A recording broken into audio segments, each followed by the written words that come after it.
Assalamualaikum warahmatullahi wabarakatuh. Salam sejahtera untuk kita semuanya. Teman-teman, Bapak Ibu semuanya, selamat datang kembali di Kavi Channel ya. Di channel inilah kita akan membahas selalu ya informasi tentang CPNS maupun P3K, juga termasuk soal-soal latihan, tryout dan lain sebagainya dari P3K.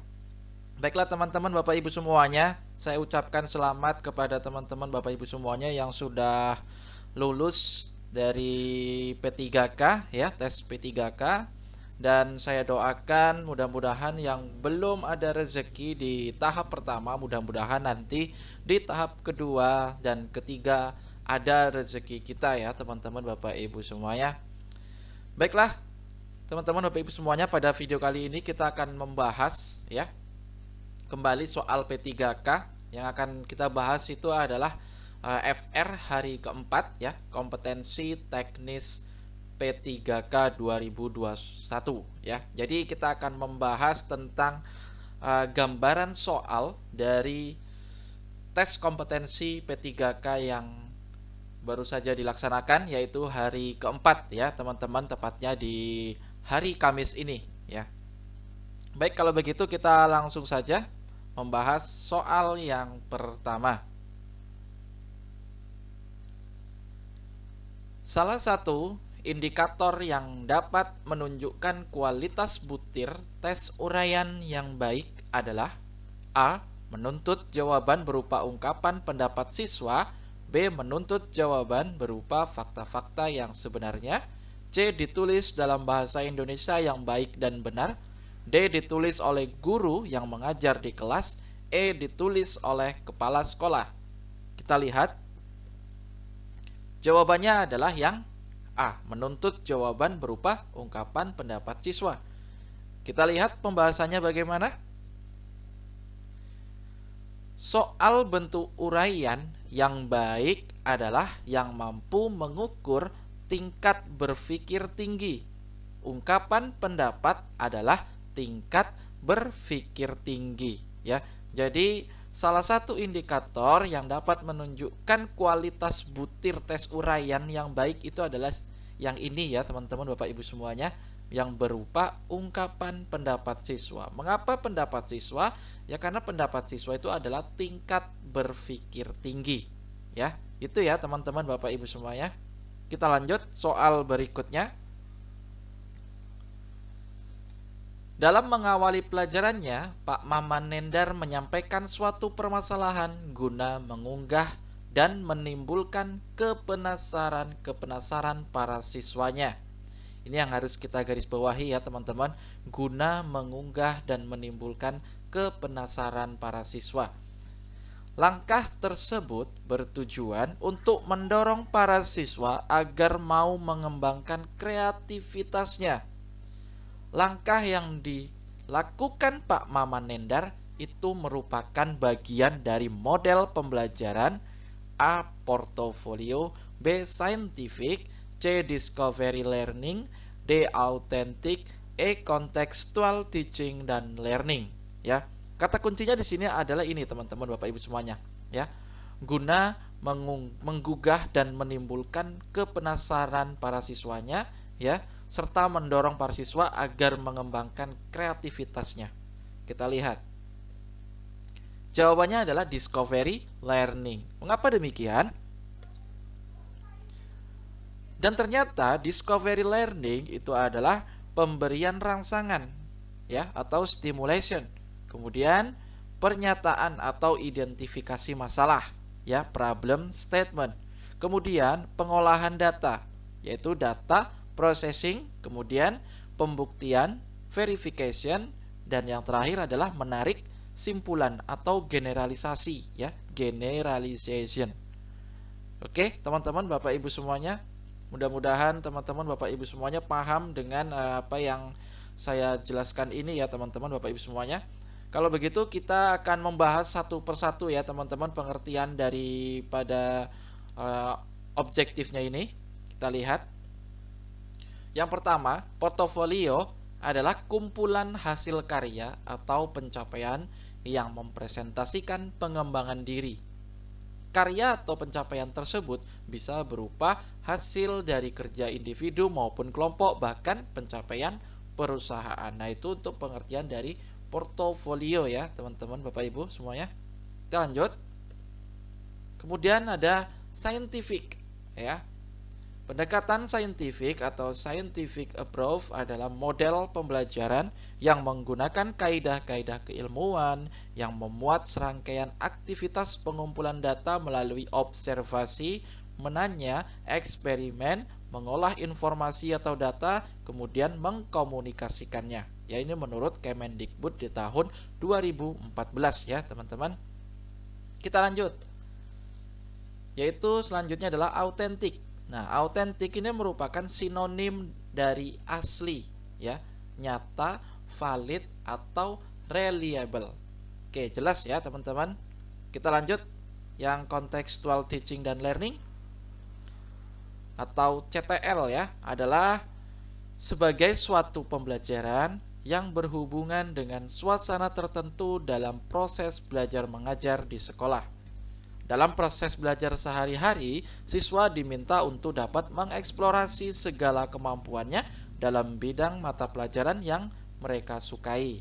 Nah, itulah pengertian daripada portofolio, scientific, discovery learning, authentic, dan contextual teaching dan learning atau CTL ya teman-teman, Bapak Ibu semuanya. Mudah-mudahan menambah pengetahuan bagi kita semuanya ya teman-teman, Bapak Ibu semuanya. Kita lanjut soal berikutnya teman-teman. Sebelum kita lanjut, seperti biasa kami mohon dukungan daripada teman-teman Bapak Ibu semuanya untuk support channel ini. Sama-sama kita kembangkan channel ini supaya terus memberikan pelatihan soal yang sangat menarik tentunya ya teman-teman. Dukung dengan cara like, subscribe, dan share apabila bermanfaat. Baik, kita lanjut. Media pembelajaran yang cocok untuk menjelaskan materi Ken Arok dan Ken Dedes adalah A. Sejarah tokoh masyarakat Jawa, B. Sumber buku paket, C. Gambar peta dan globe, D. Video kisah Ken Arok dan Ken Dedes, E. Gambar candi. Kita lihat. Jawabannya adalah yang D. Video kisah Ken Arok dan Ken Dedes. Pembahasannya, media pembelajaran adalah suatu media yang berfungsi untuk mempermudah dalam proses pemberian informasi dalam suatu pembelajaran. Sedangkan sumber belajar adalah seluruh sumber yang bisa digunakan untuk mendapatkan materi atau data dalam rangka proses mencapai tujuan dan pembelajaran. Dari opsi pilihan di atas, video kisah Ken Arok dan Ken Dedes merupakan media pembelajaran yang mempermudah dalam proses pemberian informasi dalam pembelajaran. Itu ya teman-teman. Jadi yang paling cocok itu adalah video dari kisah Ken Arok dan Ken Dedes. Kita lanjut soal berikutnya. Penilaian harus mampu menelusuri dan melacak kemampuan siswa sesuai dengan rencana pembelajaran yang telah ditetapkan. Ini prinsip penilaian sebagai A. Keeping track, B. Checking up, C. Finding out, D. Summing up, E. Finding in. Kita lihat. Jawabannya adalah keeping track. Mengapa demikian? Pembahasan.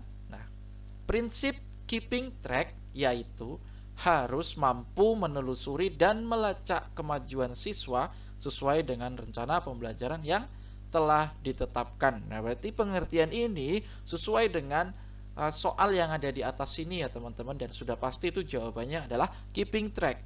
Tentunya kita juga ingin tahu tentang apa sih checking up, finding out, summing up, dan finding in ini ya teman-teman. Kita bahas teman-teman. Tujuan penilaian di kelas oleh guru hendaknya diarahkan pada 4 tujuan, yaitu penelusuran atau keeping track ya, pengecekan atau checking up, pencarian atau finding out, dan penyimpulan atau summing up ya. Berarti yang tidak ada di sini itu adalah finding in. Nah, ini harus kita buang terlebih dahulu ya teman-teman. Kita hilangkan finding in-nya. Nah, berarti tinggal yang A, B, C, D. Kita bahas satu persatu. Keeping track tadi sudah kita bahas, kemudian kita bahas yang lainnya. Kita lihat checking up, yaitu untuk mengecek adalah kelemahan-kelemahan yang dialami anak didik dalam proses pembelajaran, ya teman-teman, itu checking up. Kemudian finding out, yaitu penilaian harus mampu mencari dan menemukan serta mendeteksi kesalahan-kesalahan yang menyebabkan terjadi kelemahan dalam proses pembelajaran. Dan yang terakhir adalah summing up, yaitu untuk menyimpulkan apakah anak didik telah menguasai seluruh kompetensi yang ditetapkan dalam kurikulum atau belum. Nah, itu pengertian dari summing up. Nah, itu pembahasan pada soal ini ya teman-teman, Bapak Ibu semuanya. Kita lanjut soal berikutnya. Jika ingin membangkitkan rasa ingin tahu dan gemar membaca, maka cara efektif yang akan Anda lakukan adalah, ya, ini kata kuncinya di sini ya teman-teman, membangkitkan rasa ingin tahu dan gemar membaca. A. Diajak ke perpus rutin dan membuat mading poster. B. Diajak ke laboratorium sains dan mencari literatur tentang sains. C. Kegiatan membaca rutin setiap pagi sebelum masuk ruangan dan membuat majalah dinding. D. Memajang hasil karya puisi siswa. E. Lomba menulis naskah drama. Kita lihat. Jawabannya adalah yang B. Diajak ke laboratorium sains dan mencari literatur tentang sains. Kita lihat pembahasannya. Nah, jadi untuk kata kunci membangkitkan rasa ingin tahu dan gemar membaca, ya, itu adalah yang pertama, melatih berpikir terbuka dalam belajar, melatih ketelitian, kemudian membangkitkan bertanya, menghindari pembelajaran membosankan, kemudian belajar meneliti atau eksperimen. Nah, itu yang membangkitkan rasa ingin tahu dan gemar membaca ya teman-teman, Bapak Ibu semuanya. Maka dari itu jawaban yang paling tepat adalah itu yang B ya. Kita lanjut soal berikutnya. Menyanyikan lagu Indonesia Raya merupakan penilaian A. Kinerja, B. Produk, C. Portofolio, D. Proyek, E. Praktik. Kita lihat. Jawabannya adalah praktik. Mengapa demikian? Kita lihat pembahasannya. Menyanyikan merupakan kata kerja, ya teman-teman, menyanyikan. Kemudian sehingga yang menjadi penilaian adalah praktiknya. Maka dari itu jawabannya adalah yang E, praktik ya teman-teman, Bapak Ibu semuanya. Kita bahas satu persatu dari option ini. Untuk portofolio ya sudah kita bahas juga tadi pengertiannya, yaitu adalah kumpulan hasil karya atau pencapaian yang mempresentasikan pengembangan diri. Itu untuk portofolio. Kita lihat selanjutnya, kinerja atau prestasi kerja adalah hasil kerja secara kualitas dan kuantitas yang dicapai oleh seseorang dalam melaksanakan tugasnya sesuai dengan tanggung jawab yang diberikan kepadanya. Itulah pengertian kinerja. Kemudian, proyek adalah rencana pekerjaan dengan suatu target pencapaian tertentu yang diselesaikan dalam rentang waktu tertentu. Kemudian, untuk praktek, pengertiannya adalah pelaksanaan secara nyata apa yang disebut dalam teori. Kemudian yang terakhir adalah produk. Adalah suatu yang bersifat kompleks yang dapat diraba maupun tidak dapat diraba, yang di dalamnya termasuk kemasan, harga, prestise perusahaan, dan pelayanan jasa perusahaan yang diterima oleh pembeli untuk memuaskan keinginan dan kebutuhannya. Itu pengertian dari portofolio, kinerja, proyek, praktek, produk ya teman-teman, Bapak Ibu semuanya. Dari soal ini itu adalah jawabannya yang E, praktik. Oke, kita lanjut soal berikutnya. Oke, yang baru bergabung ya, kami mohon dukungan kepada teman-teman Bapak Ibu semuanya untuk support channel ini, sama-sama kita kembangkan channel ini dengan cara like, share, dan subscribe ya. Oke, kita lanjut. Guru menguasai bidang keilmuan lain yang menunjang proses pembelajaran adalah kompetensi A. Pedagogik, B. Profesional, C. Kepribadian, D. Sosial, E. Budaya. Kata kuncinya di sini adalah guru menguasai bidang keilmuan lain. Ya, artinya tidak satu bidang keilmuan yang ia kuasai gitu ya teman-teman.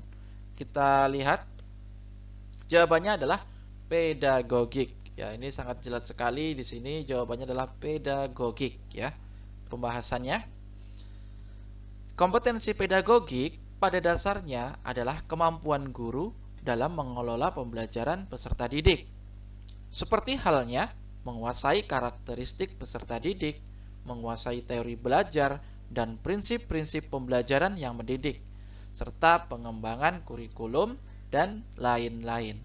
Maka dari itu jawaban yang paling tepat adalah yang A, pedagogik ya teman-teman, Bapak Ibu semuanya.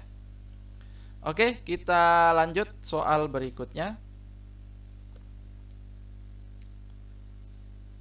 Dalam pembelajaran di kelas, Anda terdapat 2 siswa Anda yang berkebutuhan khusus. Pembelajaran apa yang tepat dilakukan dalam kondisi ini? Nah, jadi di kelas ada 2 siswa yang berkebutuhan khusus. Ya, dan itu harus kita sesuaikan dengan 2 siswa tersebut cara pembelajarannya ya, teman-teman, Bapak Ibu semuanya. A. Menyuruh anak itu mengerjakan soal ke depan dan membimbingnya. B. Membagi kelompok diskusi. C. Melakukan pembimbingan di tempat duduk mereka. D. Mengelompokkan dengan siswa pintar agar ikut terimbas. E. Memisahkan kedua siswa dengan siswa normal lainnya dengan perlakuan berbeda. Kita lihat jawabannya adalah yang C. Melakukan pembimbingan di tempat duduk mereka. Kita lihat pembahasannya. Penanganan anak berkebutuhan khusus yaitu dapat dilakukan. Yang pertama, perilaku anak berkebutuhan khusus kadang tidak terduga. Oleh karena itu, penting untuk mendahulukan keselamatan dan mengatur lingkungan agar nyaman secara fisik dan emosional. Kedua, menggunakan metode yang beragam untuk membuat anak mengerti dan menguasai kemampuan baru. Ketiga, anak berkebutuhan khusus memerlukan dukungan ekstra atau guru pendamping yang duduk bersamanya. Maka dari itu jawaban yang paling tepat adalah yang C ya teman-teman, Bapak Ibu semuanya, yaitu sesuai dengan yang poin nomor 3 ini ya, guru pendamping yang duduk bersamanya. Ya, supaya terjadi di situ anak yang berkebutuhan khusus itu merasa nyaman ya, merasa diperhatikan ya. Itulah cara menangani kondisi siswa yang mengalami berkebutuhan khusus ya. Oke, kita lanjut soal berikutnya. Dalam mengawali pelajarannya, Pak Ali merumuskan pertanyaan, mengumpulkan data, informasi dengan berbagai teknik, mengasosiasi atau menganalisis, kemudian mengolah data, informasi, dan menarik kesimpulan, serta mengkomunikasikan hasil yang terdiri dari kesimpulan untuk memperoleh pengetahuan, keterampilan, dan sikap. Langkah yang dilakukan Pak Ali itu merupakan bagian dari model pembelajaran A. Portfolio, B. Scientific, C. Penemuan, D. Authentic, E. Kontekstual. Kita lihat jawabannya adalah scientific. Mengapa demikian? Pembelajaran saintifik itu meliputi yang pertama adalah mengamati ya, kemudian menanya, kemudian mengumpulkan informasi atau eksperimen, kemudian mengasosiasikan, mengolah informasi, dan mengkomunikasikan. Nah, ini sesuai ya teman-teman, Bapak Ibu semuanya, dengan apa yang ada di pernyataan ini ya, mengasosiasi, menganalisis, mengolah data informasi, dan menarik kesimpulan serta mengkomunikasikan. Nah, jadi jawaban yang tepat itu adalah scientific yang B ya, atau scientific learning ya teman-teman, Bapak Ibu semuanya. Baiklah, kalau begitu kita lanjut soal berikutnya ya teman-teman Bapak Ibu semuanya. Nah, dan ini adalah soal terakhir yang akan kita bahas pada video kali ini ya teman-teman Bapak Ibu semuanya. Mudah-mudahan video yang kita bahas pada video kali ini ya sangat bermanfaat tentunya ketika kita akan melaksanakan ujian ya kompetensi P3K untuk yang tahap kedua nanti tentunya ya. Jadi kita sudah punya gambaran soalnya dari tes P3K yang tahap pertama gitu ya teman-teman Bapak Ibu semuanya. Dalam setiap pembelajaran, Pak Chandra selalu mengadakan penilaian untuk melihat daya serap siswa terhadap materi yang telah diberikan. Merupakan prinsip pembelajaran A. Sistematis, B. Beracuan kriteria, C. Terpadu, D. Objektif, E. Akuntabel. Kita lihat jawabannya adalah terpadu. Mengapa demikian? Kita lihat pembahasan. Pak Chandra menjadikan penilaian sebagai bagian dari pembelajaran ya, yang merupakan prinsip pembelajaran terpadu, yang berarti penilaian oleh pendidik ya merupakan salah satu komponen yang tak terpisahkan dari kegiatan pembelajaran ya. Jadi kata kuncinya di sini adalah ya selalu mengadakan penilaian ya untuk melihat daya serap siswa terhadap materi yang diberikan. Itu kata kuncinya ya teman-teman Bapak Ibu semuanya. Maka dari itu jawabannya adalah yang C, terpadu ya. Kita akan bahas juga untuk option dari A, B, C, D, E ya. Kita bahas sebagai guru dalam memberikan penilaian harus memperhatikan beberapa prinsip penilaian. Yang pertama, sahih ya. Berarti penilaian didasarkan pada data yang mencerminkan kemampuan yang diukur. Kemudian, objektif. Berarti penilaian didasarkan pada prosedur dan kriteria yang jelas, tidak dipengaruhi subjektivitas penilai. Adil. Berarti penilaian tidak menguntungkan atau merugikan peserta didik karena berkebutuhan khusus serta perbedaan latar belakang agama, suku, budaya, adat istiadat, status sosial, ekonomi, dan gender. Terpadu berarti penilaian oleh pendidik merupakan salah satu komponen yang tak terpisahkan dari kegiatan pembelajaran ya teman-teman Bapak Ibu semuanya. Kita lanjut. Kemudian terbuka ya. Berarti prosedur penilaian, kriteria penilaian, dan dasar pengambilan keputusan dapat diketahui oleh pihak yang berkepentingan. Kemudian, menyeluruh dan berkesinambungan. Berarti penilaian oleh pendidik mencakup semua aspek kompetensi dengan menggunakan berbagai teknik penilaian yang sesuai untuk memantau perkembangan kemampuan peserta didik. Selanjutnya, sistematis. Berarti penilaian dilakukan secara berencana dan bertahap dengan mengikuti langkah-langkah baku. Kemudian, beracuan kriteria. Berarti penilaian didasarkan pada ukuran pencapaian kompetensi yang ditetapkan. Dan yang terakhir adalah akuntabel. Berarti penilaian dapat dipertanggungjawabkan baik dari segi teknik, prosedur maupun hasilnya. Nah, itulah tadi pembahasan dari sistematis ya, beracuan kriteria, terpadu, objektif, akuntabel, dan lain sebagainya ya. Jadi sebagai guru dalam memberikan penilaian itu harus memperhatikan beberapa prinsip penilaian ya teman-teman Bapak Ibu semuanya. Ini harus kita ketahui dari sahih, objektif, adil, terpadu, terbuka, kemudian menyeluruh dan kesinambungan, sistematis, beracuan kriteria, dan akuntabel. Kita harus pahami satu persatu ya teman-teman Bapak Ibu semuanya supaya kita paham dari apa yang dimaksud dari soal tersebut. Itu ya teman-teman Bapak Ibu semuanya. Baik, kalau begitu teman-teman Bapak Ibu semuanya, terima kasih sudah menyaksikan video ini, sudah menonton video ini. Saya ucapkan terima kasih banyak kepada teman-teman Bapak Ibu semuanya. Dan yang sudah mendukung channel ini dengan cara like dan subscribe juga saya sampaikan terima kasih kepada teman-teman Bapak Ibu semuanya. Mudah-mudahan tahun ini kita ada rezeki untuk menjadi seorang ASN, terutama P3K ya teman-teman Bapak Ibu semuanya. Baiklah, kalau begitu jangan lupa teman-teman untuk selalu support channel ini dengan cara like, subscribe, dan share apabila bermanfaat. Baiklah, sampai bertemu kembali di video selanjutnya. Assalamualaikum warahmatullahi wabarakatuh.